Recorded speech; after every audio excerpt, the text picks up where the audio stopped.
Ще бъда гъвкави и ще сгрее кръвта ти. Ще бъда гъста мъгла, зрачен вуал пред погледа ти. Ще бъда огледало, за да ти покажа тинята, в която тънеш ти. Ще бъда нож и ще те ударя жив. Ще бъда огън, злобна, виновна, но жива, защото аз съм, ти също си. Вие сте, защото вярвам, че притежавате творческа сила, енергия, вяра най-важното, истина. Казвам се Елиф Мехмет. Стипендиант съм от 5 поредни години. Пиша от 6 годишна възраст, като през последните години съм ангажирана по-сериозно с писателска дейност. Днес съм тук, застанала пред вас, за да ви говоря за стила. За стила както в литературата, така и в живота. Имам една много добра новина за вас.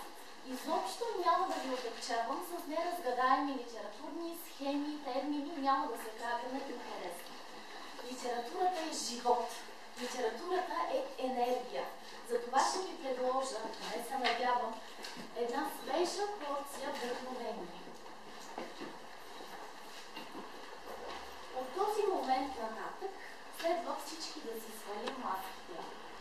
Да си свалим маските, за да се покажем такива, каквито сме. Ще бъда директна. Всички сме опасни хищници, които биха смазали конкуренцията, ако не се нуждаеха от възхищението на своите конкуренти. Интересно как, парадоксално е наистина, но много често ние виждаме себе си чрез другите, утвърждаваме личността си чрез другите. Изглежда, аз като млада писателка трябва да се съобразявам с изискванията на другите, за да мога да получа етикетчето стил на жена, стил на писателка. Позволете ми да споделя с вас една лична случка. Тя много добре демонстрира какво имам предвид. Преди няколко месеца една моя връзничка се обърна към мен с молбата да прочита едно нейно есе. Тя претендираше, че е много добро. Прочетох целия шедьовър и се натъкнах само на едни общи размишления и нищо повече, никаква дълбочина. Аз съм човек, който казва онова, което мисля. Ние спестих и казах, че няма стил.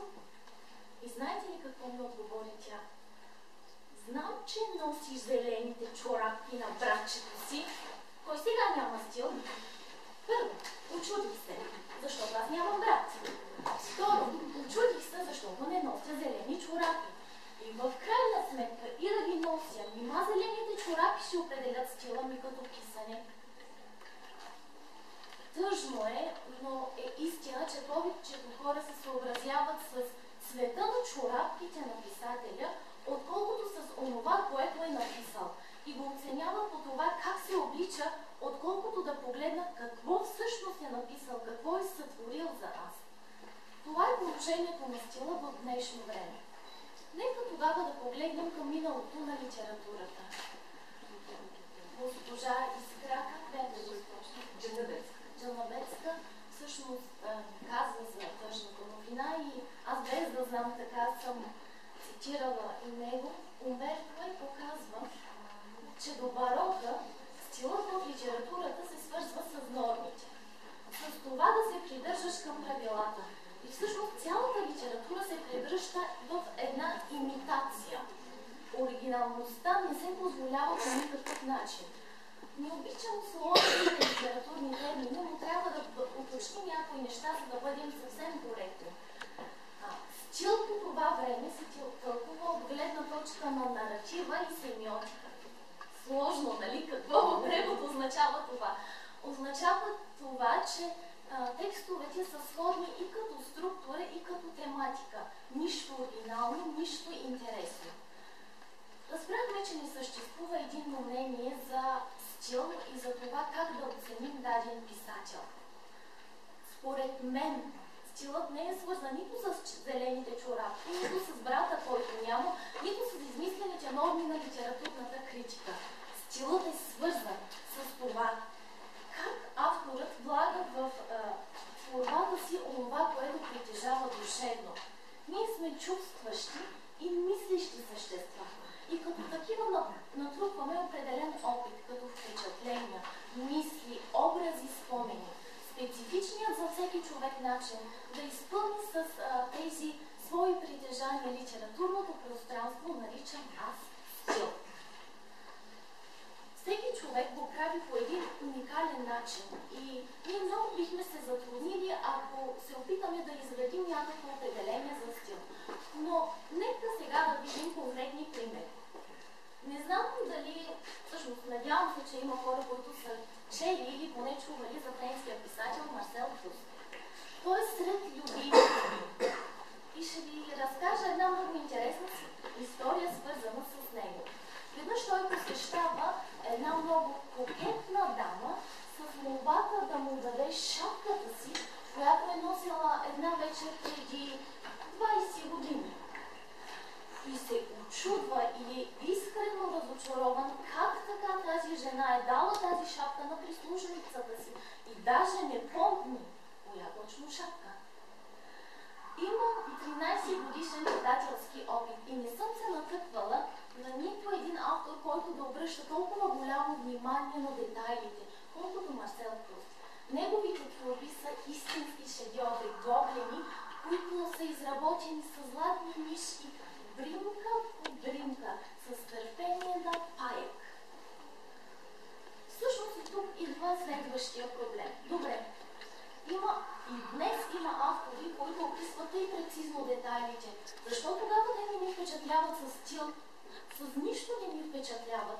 Те може би жонглират много добре с думите, но не ни правят особено впечатление, не докосват душата.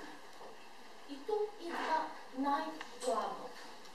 Веднъж в една историческа конференция зададох един много странен и страшен въпрос. Конференцията беше посветена на Първата световна война, но аз писах конкретно за литературата по това време и след това. И въпросът ми беше: защо човек дере собствената си кожа? Тялото отвръща на разкъсването с болка и кръвоизливи. Вътрешните органи се разкъсват, а съдържанието им се стича по разкъсаната човешка плът. Кой човек може да го направи? Кой човек може да твори, когато изпитва такава зверска болка? Това се нарича стил. Геомилев го прави. Той е един от най-известните български експресионисти. Той е човек, който се е сблъскал с ужаса. Сам срещу всички. Той се е изправил срещу опадъка и е писал и е използвал своя блестящ литературен език, за да бъде нещо по-силно от този огромен ужас, от това зло. Всъщност неговия блестящ литературен език го погубва. На фронта изгубва дясното си око и заради поемата Септември е арестуван, зверски удушен с тел, погребан в общ гроб. Откриват останките му и ги разпознават по изкуственото око. И сега ви питам: нима това не е стил? Стилът няма нищо общо с облеклото на автора. Стилът няма нищо общо с облеклото на твореца, защото знам, че и вие сте творци. Стилът няма нищо общо и с измислените норми, които някои хора ми казват: виж, ти това си, това трябва да го направиш. Стилът е онова, което творецът влага в творбата си, а именно своята душа. И сега ще ви кажа: ти, човече, бъди огън, бъди злобен, виновен, бъди нож и удери кожата ми. Покажи ми бездната, в която тъна. Покажи злото в мен, покажи същността ми. И го направи само с слово, само с